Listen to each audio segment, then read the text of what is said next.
கடைசி நாள் இந்த பயணத்தோட சமயக்கு 2 நாளா டெல்லியில மாட்டின்னு தவிச்சுட்டா கடைசியா எப்படி டிக்கெட் எடுத்தோம், என்ன நடந்தது, இதெல்லாம் இந்த வீடியோல பார்க்கலாம். இது நான் இந்தியா சுற்றி உலா வரும் பயணத்துல எபிசோட் 54. ஒரு மாலை பொழுதுல பக்கத்துல இருக்க இடத்துக்கு போயிட்டு வரலாம்னு சொல்லிட்டு பாலிகா பஸ் அப்படியே பஸ் ஏறி ஜமா மசீதுக்கு வந்தேன். இந்த இடத்த பத்தி சுருக்கமா சொல்லணும், இந்தியாலேயே ஒரு பெரிய மாஸ்க் இதுதான். இந்த இடத்துக்கு வெளியில செம்ம சீப்பான ட்ரெஸ், த்ரிஃப்டட், தெஃப்ட் எல்லாம் பொருட்களும் இருக்கும். அப்படியே வெளியில கொஞ்சம் இறைச்சியை சாப்பிட்டுட்டு ஒரு முக்கியமான விஷயத்துக்காக அடுத்த இடத்துக்கு போறோம். முதல்ல என்ன ஆச்சு அதெல்லாம் சொல்லிடுறேன், அதுக்கப்புறம் உங்களுக்கு புரியும். சமயம் கிட்டத்தட்ட ஒரு 3 நாளா டெல்லியில இருக்கா. வீட்டுக்கு போறதுக்காக ட்ரெயின் டிக்கெட் புக் பண்ணதுல வெயிட்டிங் லிஸ்ட் 3லயே இருந்தது. ஆனா கடைசி வரைக்கும் அந்த வெயிட்டிங் லிஸ்ட்ல இருந்ததால டிக்கெட் கேன்சல் ஆயிடுச்சு. அடுத்த நாள் கண்டிப்பா போயே ஆகணும். தக்கலையும் புக் பண்ணோம். ஆனா இந்த வாட்டி 2வது வெயிட்டிங் லிஸ்ட்ல இருந்தது. டைம் ஆக அவளுக்கு வந்து அதே வெயிட்டிங் லிஸ்ட்ல 2வது நம்பர்லயே தான் இருக்கு. பட் எனக்கு இது வேலைக்கு ஆகாது தெரிஞ்சிடுச்சு. சரி, நான் ஸ்ட்ரைட்டா ரயில்வே ஸ்டேஷன் கிட்ட போய் பார்க்கலாம் எதனா பண்ண முடியுமான்னு. அதுக்காக தான் நான் இப்ப ரயில்வே ஸ்டேஷன் வந்திருக்கேன். அங்க வந்தா பெரிய ஷாக் ஆயிடுச்சு. அது டிக்கெட் எடுக்கிற இடம் இல்ல, வியாபாரம் பண்ற இடம்னு புரிஞ்சுக்கிட்டேன். டிக்கெட் எடுக்க போனா வெளியவே ஆட்கள் இருக்காங்க. உங்களுக்கு நான் கன்ஃபார்ம் டிக்கெட் வாங்கி தரேன், ஒரு டிக்கெட்டுக்கு 2000 ரூபாய் சொன்னாங்க. எந்த நம்பிக்கையும் இல்ல, ஆனா பயமா இருந்தது. ஆதார் கார்டு ஜெராக்ஸ் கொடுத்துட்டு அட்வான்ஸா 1500 ரூபாய் கொடுத்தேன். I don't think so you will get it or not.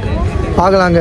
இவரு தான் அந்த புரோக்கர் கோவிந்தன். இவர் ஒரு ஆள் கிட்ட கூட்டு போயிட்டு அங்க காசு கொடுத்த அப்புறம் ஒரு வெள்ளை பேப்பர்ல ஒன்னு எழுதி கொடுத்துட்டு இதை வச்சுக்கோங்க சொன்னாங்க. டிக்கெட் கிடைக்குமா கிடைக்காதான்னு தெரியல, பட் அவங்க கண்டிப்பா உனக்கு கிடைக்கும். ட்ரெயின் வரதுக்கு 1 ஹவர் முன்னாடி நாங்க கன்ஃபார்ம் பண்றோம். வெளியில உட்கார சொல்லிட்டாங்க. 9 மணிக்கு ட்ரெயின். டிக்கெட் கிடைக்குமா கிடைக்காதா இப்படியே தான் பயத்துல உட்காந்துருந்தேன். என்னோட பயத்துல சமயம் ஹாஸ்டல்ல உட்காந்துருந்தா. இன்னொரு சைடு காசு எங்கடா போயிட்டு போயிடும் பயத்திலே இருந்தேன். கொஸ்டின் மார்க் போட்ட மாதிரி முழிச்சிட்டே அந்த இடத்துல வெளியில உட்காந்துட்டு என்ன மாதிரி நிறைய பேர் வெளியில காத்துட்டு இருந்தோம். என்ன ஆச்சு இதெல்லாம் அடுத்த வீடியோல பார்க்கலாம்.